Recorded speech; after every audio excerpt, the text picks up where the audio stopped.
Hanging with the Joneses, episode 20. Episode 20.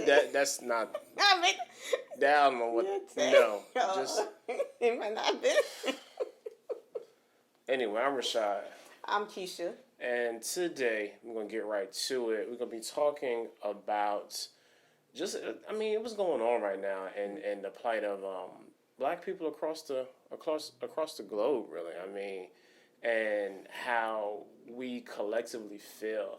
I found myself a couple of days ago, like really just feeling like I was conflicted, because this year has been, for me personally, it's been a pretty decent year.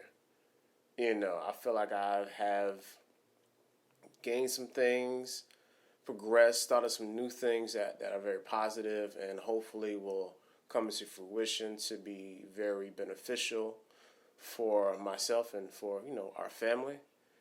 But on the other hand, it's been really hard too. Just watching the countless deaths and us being gunned down in the streets, and people not understanding and not being able to differentiate and mentally disassociate what's going on from other issues that have nothing to do with us. And trying to conflate those things as like one lump sum issue. And then the recent passing. Yeah. And then yesterday, on Friday night, when Chadwick Boseman passed away. Rest in peace, Chadwick Boseman. Black Panther. So like it's been hard, and I found myself being like really just kind of sad, and I had to really look into myself and say, hey, you can't stay here for so long, and that's what we're going to talk about, just how like Black people and how it's very easy for us to fall into a depression and not really recognize it until it's kind of too late. And that's depression is hard, but it's most common, and that people don't talk about depressed. Most people in their lifetime have been depressed. You just don't know. Sometimes you don't realize that you're depressed. Just getting by, just getting through, just not feeling it. But most depression is really common, more common than we would like to say it is. For example, depression. If you lost motivation to do anything, like you used to love doing whatever, you just don't have the motivation to do it no more. You're overeating. You're undereating. You're sleeping more. You're sleeping less. You're isolating yourself from everyone. You're just always tired.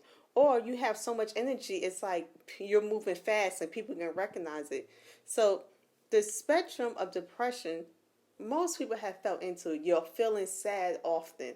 And a lot of times when you talk about depression, anxiety goes along with it. Anxiety is just simple worrying a lot. So usually depression and anxiety, they're almost like siblings. You see depression, it's usually anxiety accompanied by it. Exactly. And if you're always worrying about something, depression, you're going to at some point get depressed about it. Right. If I'm always worrying about the sky is going to fall, eventually it's going to depress me. And I'm always in a state of like, oh, it might happen today, And what we say, even with depression, anxiety, the fight, flight, and what people don't know, the freeze part, that it's not just fight or flight, it's the freeze part. And anxiety and depression, you see that often. Some people with anxiety and depression, I'm going to fight it. Some people, it's like, freeze, I don't know what to do. I'm going to sit here, I'm going to be numb, I just don't know what to do. And some people, I'm going to run. I'm just run from it. So anxiety and depression, you believe it or not, a lot of people have it. If you think about going back in your life with something, you thought about something, such a situation, you kind of obsessed over it, had those thoughts about that situation, you probably had anxiety. But of course, there's different, because you can be moderately depressed, you can be low to end of depression, or you can be severely depressed. Severely depressed, one that I guess you see on TV, maybe always eating, always isolating yourself, always crying, the one looking real bad when they're outside. However, that's not always the picture. Yeah. Somebody could be really badly depressed and still go out or have extreme anxiety and still go out in this world and you would never know. And I saw something online which it was like a great synopsis of anxiety. And like it said, okay, what you see. It's so anxiety, sometimes you see they're always on time. But internally they might feel like I get sick if I'm late. I don't like being late. I'm gonna get penalized for being late. So you hear the difference. It's not just I don't like to be late. It's like excessive worrying over being late. But what the outside might see is like, oh, she's always on time or he's always on time. Dependable. Right. Yeah, right. Reliable. Yeah. A strong work ethic, in which it can come out of fear of being fired over the littlest thing or disappointing someone else. So as you see, as this person really hardworking, not knowing it's coming from a place where I'm fear, anxiety. Yeah. I'm fear that I'm gonna disappoint someone. I fear that I'm gonna get fired. So I have a strong work ethic. Always in control, and you find that a lot with people with anxiety, and you'll find that's the reason for anxiety. A lot of times when I treat people who have anxiety, it's usually what point in your life did you feel like you had no control over it?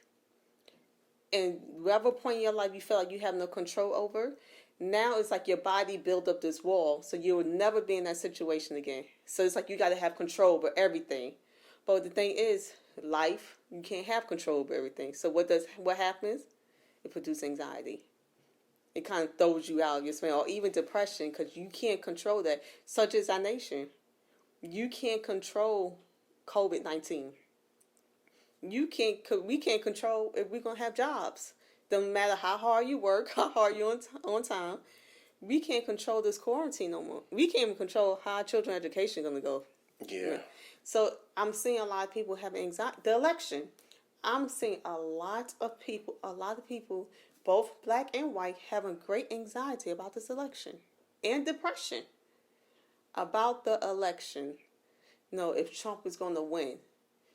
If not, how's it going to look like? A great amount of people, you'll be surprised, are having a lot of anxiety and depression over which way the country may turn in November, eventually January. And another one was like good on planning for anxiety. Always need to be prepared, but it goes back to always being in control. But you know how it look good on a resume. But not knowing that you could get a resume, oh, this person always dependable, but not knowing inside it's like a big struggle for them. Like they're doing this out of anxiety. They're doing this out of depression. And truly or not, people believe it or not, but this is all a mental health disorder. Some of it can be taught. If you live in a neighborhood where there's always trauma, always seeing gunplay, you probably have anxiety or depression and probably post-traumatic stress disorder. It's common, but I don't think we talk about it enough. I think sometimes we spend it on, if you're on medication for one of these, stop taking the medication and pray it away. People who have the extreme anxiety and depression are the same ones who are killing themselves. So, it's not as simple as don't take the medication. And I really hate, I have heard so many people say, well, if it's only depression, it's only anxiety, you don't need a medication for that. Just go to God. I'm like, oh, those are the same people that can shoot up churches. Those are the same people you see outside running back naked. Like, anxiety, depression, it really could be minimum of really intense. Those are the same people that are killing themselves. So I state, you got to ask yourself, are you depressed? Yeah. Are you anxious? I mean, I had some clients that were so anxious that they had to get helicopter lifted off the bridge because it was anxiety. They couldn't even cross the bridge. Never had the fear of a bridge. But all of a sudden, things just happened in their mind. Whatever they was focused on caused anxiety. It could have been my school work. It could have been anything. They could not find themselves to go and had to get airlifted off the bridge. And it's like, it could be serious. And it's more than just, I'm going to pray it away. Don't get me wrong, prayer works.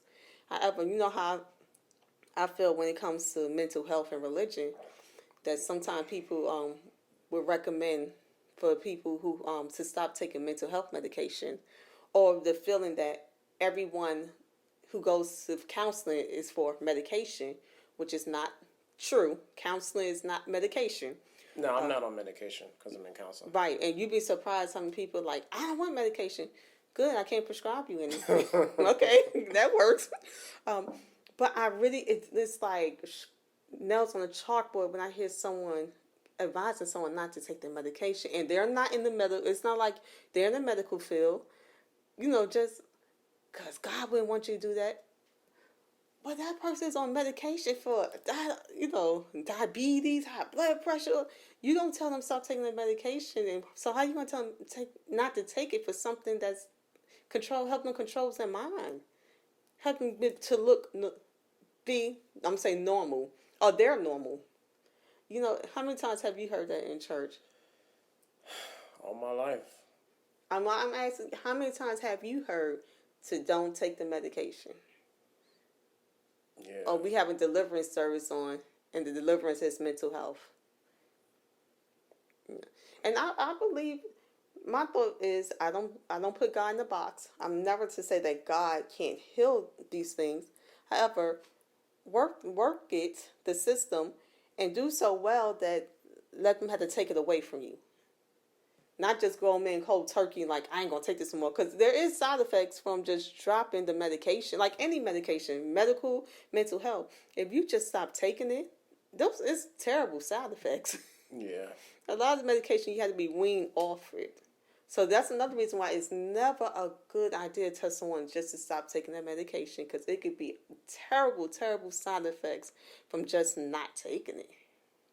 Yeah. And especially when it comes to our community, there's been such a stigma and just a very much what's what I'm looking for here, just taboo to a sense that like getting help and being depressed is a legit thing. It's even like when you look retrospectively, you can pretty much pinpoint people in your family who were depressed.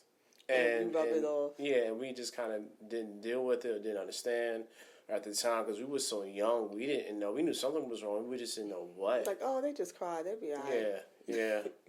Yeah, definitely. Even times where we have encountered that and we just did basically the same thing, just shrugged it off and kept it moving. Like, nah, you really sad for real. Like this just isn't like a 1 or 2 day thing. Like, you've been here for a couple weeks. Yeah. And by the grace of God, we had enough people around us to actually support us through stuff.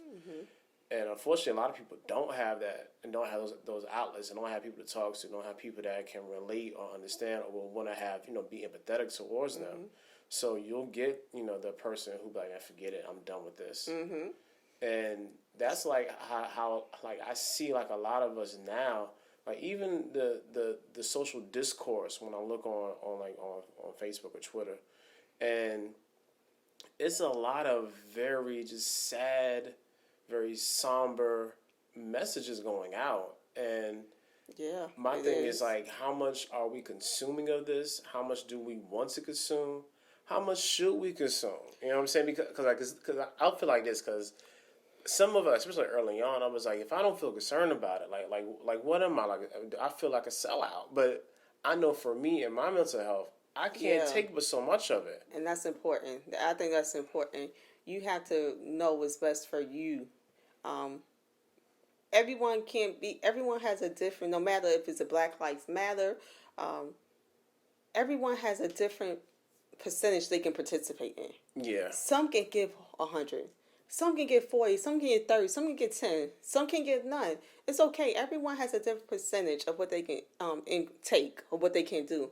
Like, I had to stop doing social media for a while because every time on social media, I hate when I see a video of a Black man being shot by the police. I hate the fact that it's happening, but I hate that it's being viewed as well. That we seen the graphics of it because not everyone can get back from that. Yeah, I can't.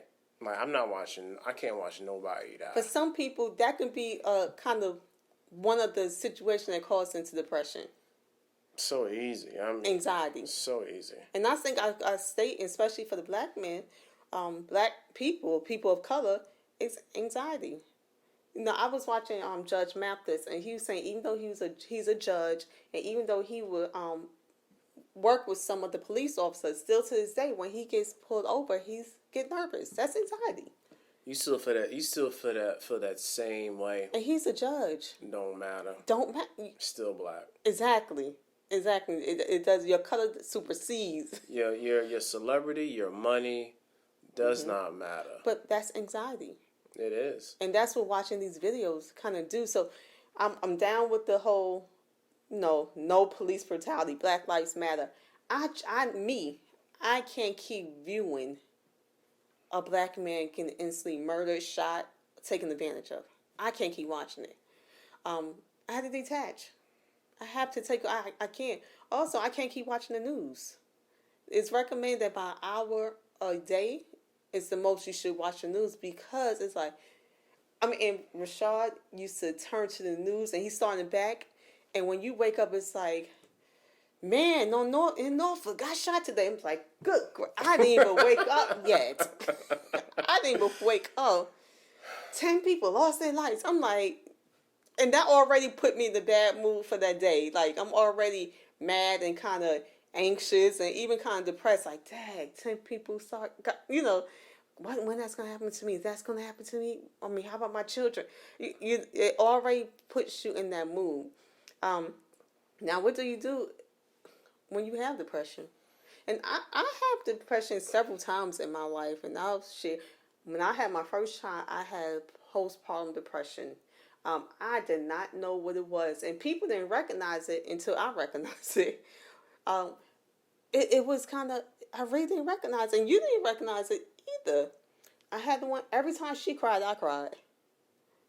It was like she cried, I cried. And which I didn't I'm a new mom. I didn't know. If you came in like, can I hold your baby? It was like, take her. It was like this separation. And then I was just so sad because we was doing it. We was down here. My family was up north. Your family, North Carolina. Like, I didn't have my family really around me like I wanted. And that next thing I knew, I didn't realize it until I didn't have it anymore. And I was like, I've been depressed for the last couple of months. And then when he was like, yeah, I was like, have you realized that I've been crying like all day, every day? And I was like, you was crying like every day of the pregnancy. So like, it was just, it's just more the same to me. Right. But I was even stuff like, my friend was like, do you know, it's like he'll come in. I'm like, here's the baby. I'm like, stuff like that. It was just like, I was depressed. Also realizing because of some medical situation, I have seasonal affective disorder, which means that when the sun goes down, or like when November, December, when it starts getting darker earlier, because my brain doesn't get the light, I get sad. So usually like November, December, and my baby girl birthday's in January. Those are usually sad months for me because there's no light. Yeah, but you've done really well the past 2 years. I was doing, and then also you can even get a sad light just on Amazon, and I have used the sad light, and you can sit there, don't look directly at it, and just let it shine on you, and that helps you as well because it's telling your brain, still getting light. At first I was like, I thought I was weird. I was like, it's every year, like we don't celebrate Christmas, but when it's Christmas, like it's Christmas, I'm getting gifts, and I'm like, I want to cry. Like, it don't matter. Or just the fact, like, it's 4 o'clock and look like it's midnight. That used to really bother me. Then, after I learned it, and it's medical, and it's a mental health issue. And when I went to a doctor, he explained to me because my brain is not getting the sunlight, it goes into depression. But the last 2 years, I have been pretty good with that. I haven't had seasonal affective disorder in 2 years. Yep. In 2 years. Yeah. I didn't notice it. He noticed it. Yeah. So getting back to how we deal with anxiety and depression. What are some of the best ways to try to combat that? Counseling. Because sometimes you don't know you're there until you talk to somebody else, and they're like, you're depressed. You're depressed.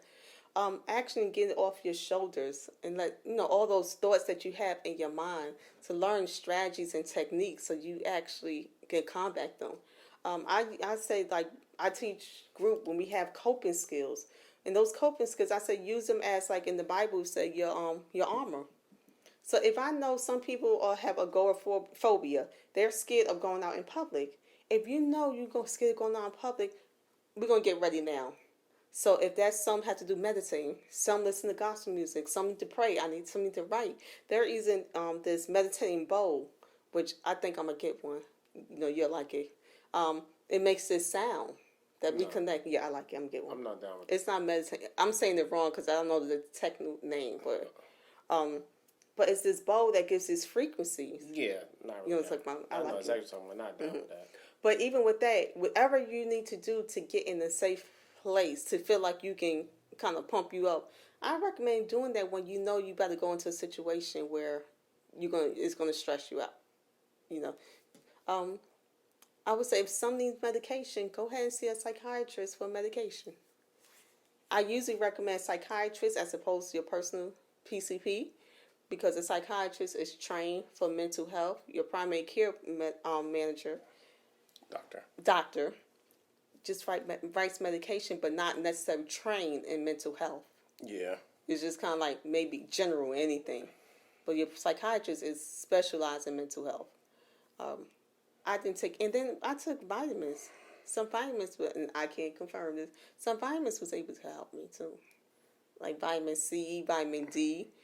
Because what I was told from my doctor, that sometimes with Black African American women, or African American, our skin color, we don't always get the light, the light that we need.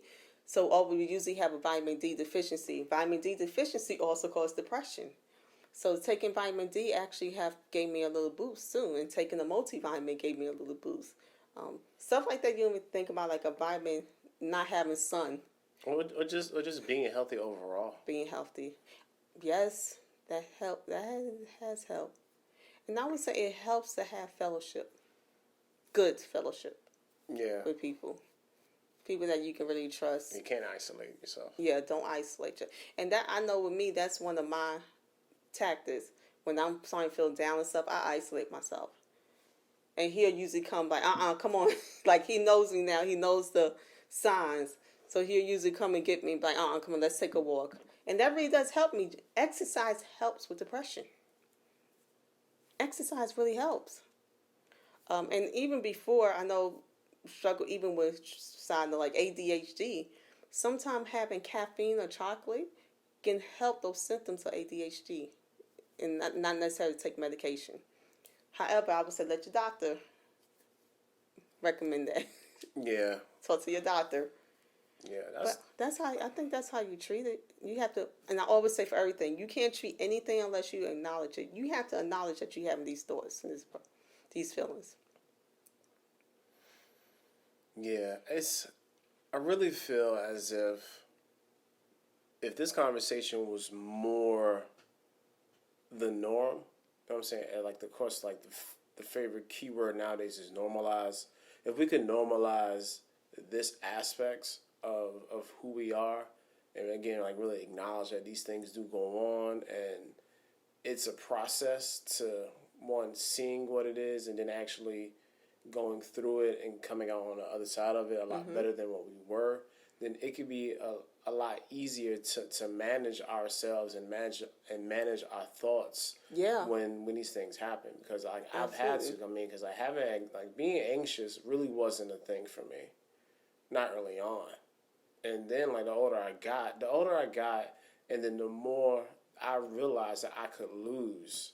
The more anxiety that I actually started to acquire, and I didn't like it. It didn't help me. I didn't really know how to really manage it or what, because I was like, oh, who taught you? Matter of fact, yeah, I'm gonna say it was you. The one, because I was always self-assured. Like, don't listen. You got this. Like, that was always me, because I know within myself, like, I feel like I can do it, but I had to get to the place where I realized that I really wasn't doing it at all. Right. Like, I I was low key spiraling, and the only reason that I knew I was my blood pressure. Yeah, that's you said right there. Untreated anxiety, depression. People think I can stuff. I put no. Okay, even the Bible. I tell you about the Bible and the word don't line up about everything, but what they do line up about is energy. The word will tell you energy is never lost. The same thing in the Bible. When you die, you don't die. Your soul goes on. It's just your flesh died, but the soul goes on. You never die. Um, that energy, if you don't redirect it, it goes somewhere. And when it goes, like my eczema, I have eczema, but when I'm more anxious, when I'm feeling a little bit more emotional, it's like automatically I start scratching. I'm real itchy. High blood pressure, heart attacks, strokes, overeating, undereating. Yeah, you really gotta, like, wrap this up. You gotta recognize your pattern. And that's like, for me, that was the main thing that I had to start to really be cognizant of. It's like, okay, I wake up, if I do my routine, and then something happens that's off routine, how do I respond to that? So I had to get to the place where if something off routine happened, that I had to allow myself to be like, oh, this is okay. I have to be fine with it. And then either you're going to have to get back on track, or you're going to have to be able to maneuver through this and deal with it as it is. Because it's never good to try to strategize on the panic. Nah, it's not. You can't strategize on the panic. You like, for me, like that parasympathetic nervous system, that fight, flight, or freeze, I just freeze. I forget. I'm not doing nothing. You know what I'm saying? Like, even when it comes to work or with anything, like, Yeah, I will wait. Freeze. You know what? When y'all get it right, y'all let me know. And I will do all three. Just like, I will fight like I'm trying. No, this is why. like, hold on. Then at a good point, I'll freeze. Like, forget it. I don't care because you're listening. Then I'm out. I'm out. I'm done. I'm done with this. That's funny. Y'all stupid. Everybody. I'm out. I ain't doing it no more. Yeah, I feel you. Because right now, it is hard. And we mask this on the saying it's stress. Like, it's, to me, that sound is a cute way of saying you're anxious or depressed. Yeah, like, because even if you're stressed, your stressors can evolve into being, overly anxious and depressed. So, again, if you have those stressors, if you can't deal with those stressors, like me, I basically shamed myself because I'm like, I really got high blood pressure because I can't deal with some regular everyday stuff. Like, I really led myself to believe that until I had to sit down in therapy. And my therapist was like, Rashad, like, let's talk about all the things that you do and all the people you're in service to during the day. And she started naming them. You, family, work, kids at school, when we was in church, like, all these people I'm in service to. And then myself. She was like, yo, like, you're in service to a lot of people. Why would you not be a little stressed? I was like, oh. And being that, and Rashad, I think we talked about this before. Rashad doesn't process stress. He feel like he has everything in the compartment. So he was like, okay, church, that's that compartment. Work, that's here, that's it. But that's not true. That's not true. It's all built up stuff. So, and the weird thing, because even his doctor was like, you're healthy. You're in good health. You exercise. You eat right. He was kind of scratching with me. He was kind of scratching his head like, you shouldn't have. Yeah, you said there's really nothing wrong with you. Like, right. You shouldn't have high blood pressure. Stress, anxiety. And I said, all right, yo. I said, this is what I'm going to do. I'll take your little medicine, and I'm going to get in therapy. He was like, yeah, that's a good idea. I'm like, fam, why you ain't even tell me? No, I'm gonna go back. Why? I told you didn't do it. Cause you tell me all these things and I don't do. So why is that like abnormal to the conversation? He's at home with a therapist, me, and I tell him, Rashad, I see such and such. You need to get therapies. His first was He preached the Bible to me down because God don't want you to.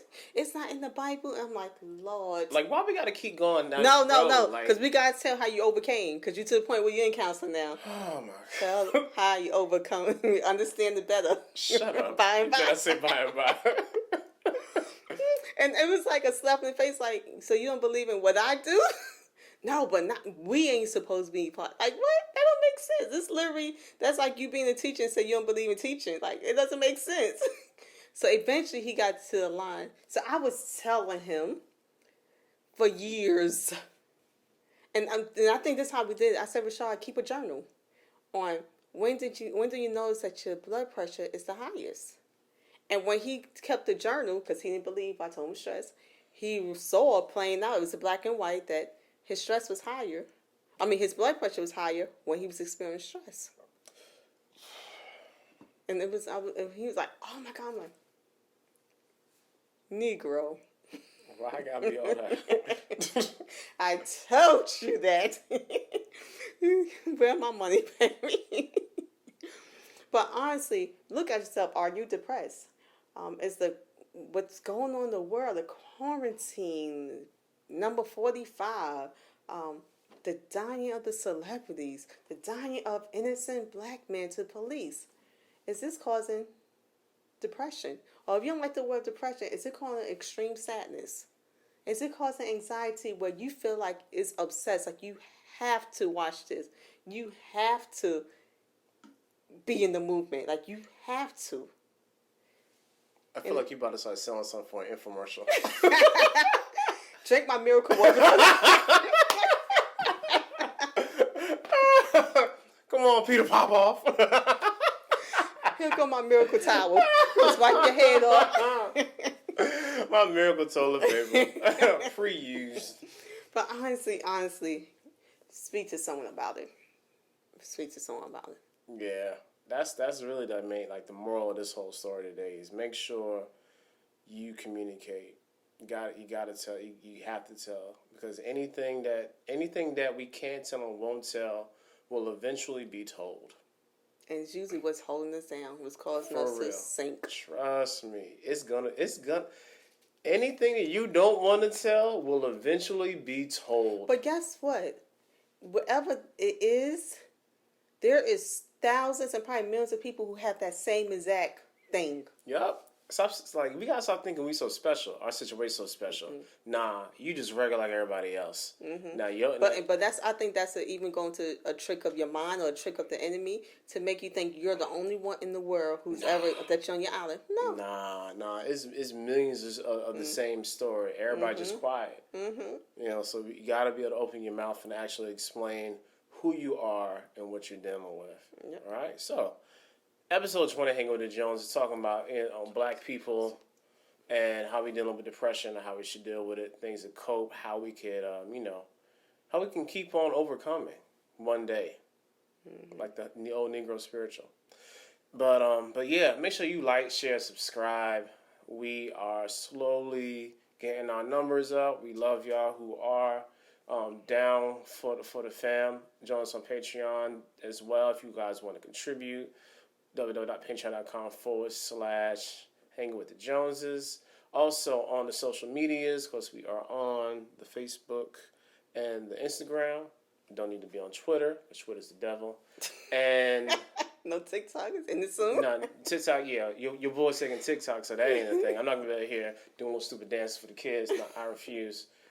We do more than sing and dance. Anyway, oh yeah, YouTube too. Make sure you like, share, subscribe on YouTube. Comment. If you have any questions, if you felt like you are going through depression, if you just wanted to see what this looked like, please comment. Yeah, because we be in the comments, y'all. We check back and we respond. So make sure that you got questions, hit us up, or just just DM us either way. I'm Rashad. I'm Kesha. Hanging with the Jones. Y'all have a great week. Deuces.